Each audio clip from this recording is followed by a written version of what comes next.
तो दोस्तों हमारी केजीएफ के सुपरस्टार यश की 4 साल बाद एक नई फिल्म आने वाली है, जिसके एक छोटे से टीजर ने ही इंटरनेट और पूरी फिल्म इंडस्ट्री को हिला के रख दिया है। इस मूवी में यश हमें एक अलग अंदाज और नई कहानी के साथ दिखने वाले हैं, लेकिन उनका ऑरा और परफॉर्मेंस देखकर अभी भी केजीएफ की ही वाइब्स आ रही है। इसलिए आज मैं आपको टॉक्सिक फिल्म की सभी डिटेल्स बताऊंगा और हम बात करेंगे कि ये मूवी केजीएफ से कैसे अलग है और उसके टीजर की वजह से क्या कंट्रोवर्सी हुई।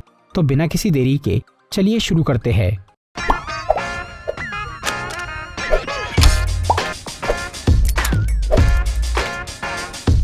तो केजीएफ मूवी के आने के बाद से हर किसी के दिमाग में यश की एक ही इमेज बन गई है, जो कि है डैशिंग और सैवेज टाइप की पर्सनैलिटी। ऑडियंस भी उन्हें इसी तरह के रोल में देखना चाह रही थी। फिर टॉक्सिक का पोस्टर और टीजर आने के बाद सबने यही मान लिया कि ये फिल्म भी केजीएफ की जैसी ही है, क्योंकि यहाँ यश का कैरेक्टर वैसे ही मार धाड़ वाले अंदाज में दिखा। लेकिन बात इतनी सिंपल नहीं है। टॉक्सिक और केजीएफ में बहुत फर्क है।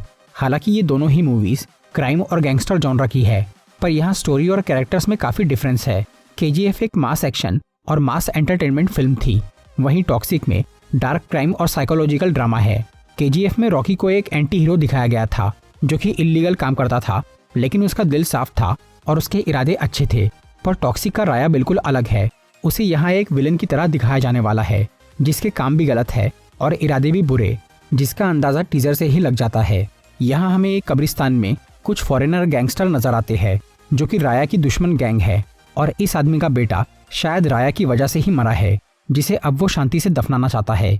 इस तरह के हालात में कोई बुरा आदमी भी किसी को परेशान नहीं करेगा, लेकिन राया इतना जालिम और खतरनाक है कि उसने इस मौके का भी फायदा उठा लिया और अपने दुश्मनों को मारने कब्रिस्तान तक पहुंच गया। इस पे भी उसकी बेशर्मी ये कि वो सेक्स करते हुए बॉम्ब का ट्रिगर दबा रहा है और उसके धमाके से सबको मार रहा है। तो इस जहरीले आदमी को केजीएफ के रॉकी से कंपेयर करना बहुत गलत है। ऊपर से यहाँ यश का लुक भी थोड़ा नया है। उसकी दाढ़ी तो पहले जैसी ही बड़ी है, पर उसके बाल कट चुके हैं, जो कि उसकी न्यू पर्सनैलिटी से मैच कर रहे हैं। इसके अलावा उसकी बॉडी पे कई सारे टैटूज भी है, जो कि काफी कूल लग रहे हैं। मूवी की स्टोरी की बात करें तो यहाँ पे केजीएफ से एक सिमिलरिटी है, जो कि है पीरियड ड्रामा। यानी इस फिल्म में भी केजीएफ की ही तरह पास्ट का टाइम दिखाया जाएगा, जो कि आजकल हर बड़ी मूवी या सीरीज में हो रहा है, जहां प्रेजेंट की बजाय पास्ट का टाइम देखने मिलता है। जिसके 2 रीजन है। एक तो ये कि पुराने जमाने में ज़्यादा टेक्नोलॉजी नहीं होने से अच्छी स्टोरी बिल्ड करना आसान होता है, और दूसरी बात ये कि पब्लिक को क्लासिक चीज़ों से नॉस्टैल्जिया मिलता है और वो इससे इमोशनली कनेक्ट हो पाते हैं।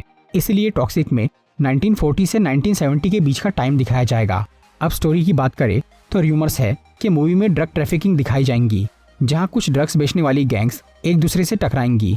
और फिल्म की स्टोरी गोवा में सेट है, क्योंकि वहां पे ड्रग ट्रैफिकिंग बहुत ज़्यादा होती है। जिसका रीज़न ये है कि गोवा एक टूरिज्म स्पॉट है, जहां दुनिया भर के लोग घूमने आते हैं।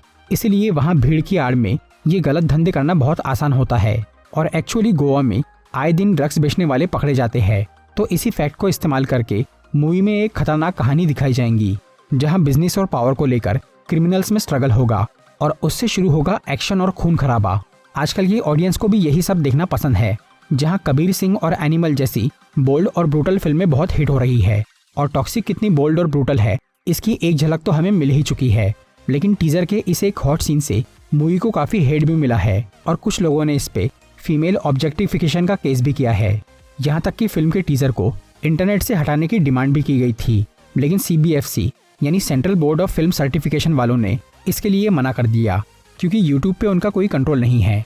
पर CBFC ने कहा है कि अगर फिल्म में वो सीन हुआ तो वो उसे डिलीट कर देंगे। इसके अलावा उस सीन में दिखने वाली एक्ट्रेस को भी काफ़ी ट्रोल किया गया, जिसकी वजह से उसने अपना इंस्टाग्राम अकाउंट ही डीएक्टिवेट कर दिया। तो जहां एक तरफ कई लोगों को मूवी की ये थीम और टीजर बहुत पसंद आया, वहीं कुछ लोग इसे बुरा कह रहे हैं। और इस कंट्रोवर्सी की वजह से CBFC और कई लोगों की इस फिल्म पे तीखी नज़र है और मूवी के रिलीज से पहले शायद इसमें काफ़ी सारे कट्स लगाए जाए। लेकिन जो भी हो, फिल्म की हाइप तो काफ़ी ज़्यादा बढ़ ही गई है, क्योंकि एक तो यश का ज़बरदस्त स्वैग और ऊपर से इसकी tagline a fairy tale for grown ups कहर ढा रही है, जिससे यंगस्टर्स इस मूवी के लिए बहुत एक्साइटेड है। फिल्म की कास्ट की बात करें तो यहाँ यश के अलावा साउथ की 2 बड़ी एक्ट्रेसेस है। एक तो नयनतारा, जो कि अक्सर स्ट्रॉन्ग लेडी का कैरेक्टर प्ले करती है, और दूसरी रुक्मणी वसंत, जिन्होंने रिसेंटली कांतारा चैप्टर 1 में बहुत बढ़िया रोल किया था। इन्हीं के साथ यहाँ बॉलीवुड की 3 अच्छी एक्ट्रेस भी मौजूद है। एक कियारा आडवाणी, दूसरी हुमा कुरैशी और तीसरी तारा सुतारिया। वैसे इस मूवी में साउथ के कुछ अच्छे एक्टर्स भी है, पर यहाँ यश के अलावा फीमेल्स का ही ज़्यादा इम्पोर्टेंट रोल होने वाला है। फिल्म के पोस्टर देखकर भी हम ये समझ सकते हैं कि यहाँ इन एक्ट्रेसेस को सिर्फ ग्लैमर के लिए नहीं रखा गया है, बल्कि उनका रोल काफ़ी डार्क और सीरियस होगा। मूवी के डायरेक्टर की बात करें तो यहाँ एक लेडी डायरेक्टर है, गीतू मोहनदास, जो कि पहले एक एक्ट्रेस थी, लेकिन अभी वो कुछ सालों से एक्टिंग छोड़ के डायरेक्शन का काम कर रही है और उनकी बनाई हुई मूवीज काफ़ी हिट हो रही है।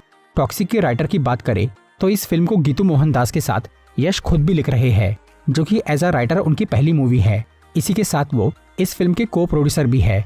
मतलब यश यहाँ एक्टर, राइटर और प्रोड्यूसर 3 काम करने वाले हैं। और फिल्म का बजट 600 करोड़ रुपए है, जो कि बहुत ज़्यादा है, क्योंकि इस मूवी में काफ़ी सारे एक्शन सीन्स है और ऊपर से यहाँ ओल्ड थीम को क्रिएट करने के लिए बहुत बड़े सेट्स बनाए गए थे। इस फिल्म को एक साथ 2 लैंग्वेज में शूट किया गया है, एक कन्नड़ा और दूसरी इंग्लिश, और इसे सभी लैंग्वेजेस में डब किया जाएगा। मूवी को इंग्लिश में शूट करने का रीज़न ये है कि यहाँ फॉरेनर गैंगस्टर दिखाए जाने वाले हैं और इस फिल्म को फॉरेन में भी रिलीज़ किया जाएगा। इसलिए वहाँ की ऑडियंस को मूवी में नेचुरल फ्लो दिखाने के लिए इसे कन्नड़ा के अलावा सिर्फ इंग्लिश में ही शूट किया गया है। फिल्म की रिलीज डेट की बात करें तो ये इस साल 19 मार्च को आने वाली है, यानी गुड़ी पाड़वा के दिन। फिर उसके 2 दिन बाद ईद भी है, यानी इस मूवी को फेस्टिवल हॉलीडेज का बहुत फ़ायदा मिल सकता है। लेकिन मुश्किल ये है कि टॉक्सिक के साथ और भी कई बड़ी मूवी रिलीज़ होने वाली है। सबसे पहले तो धुरंधर पार्ट 2, जिसका पूरा देश इंतज़ार कर रहा है। फिर उसी दिन साउथ की कुछ और बड़ी फिल्म्स भी आने वाली है, जैसे डेकॉइट, द पैराडाइज और पेट डी। इसकी वजह से न सिर्फ टॉक्सिक की कमाई पे असर पड़ेगा, बल्कि बाकी सभी मूवीज़ का भी बिजनेस डिवाइड हो जाएगा। अब देखना यह है कि इतने सारे कंपटीशन और कंट्रोवर्सी के बीच यश की ये फिल्म क्या कमाल दिखाती है। तो दोस्तों, ये थी टॉक्सिक फिल्म के बारे में कुछ इन्फॉर्मेशन। अगर आपको ये वीडियो अच्छी लगी हो तो इसे लाइक और शेयर ज़रूर करिए, और ऐसी ही इंटरेस्टिंग वीडियोस देखने के लिए सब्सक्राइब कीजिए हमारा चैनल और इस बेल आइकॉन को दबाइए, ताकि आपको हमारी वीडियोस सही टाइम पर मिल सके।